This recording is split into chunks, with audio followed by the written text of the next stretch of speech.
Bismillahirrahmanirrahim. Assalamualaikum warahmatullahi wabarakatuh. Alhamdulillah pada malam Kamis ini, hari Rabu malam Kamis tanggal 2 bulan 6 tahun 2022, saya berada di Kubah Abu Ibrahim Lela ya. Saya baru sampai lebih kurang jam setengah 8 tadi, makan di Alukuyun, kopi, terus baru berangkat ke Kubah ya. Saya bersama Tengku Win. Jadi alhamdulillah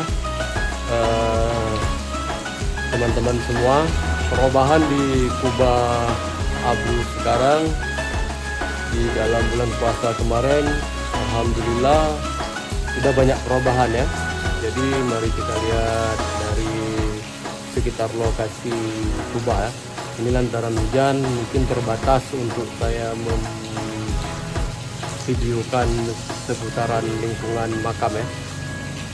Ya demikian teman-teman yang mengikuti Adik Kopa Channel. Wassalamualaikum warahmatullahi wabarakatuh.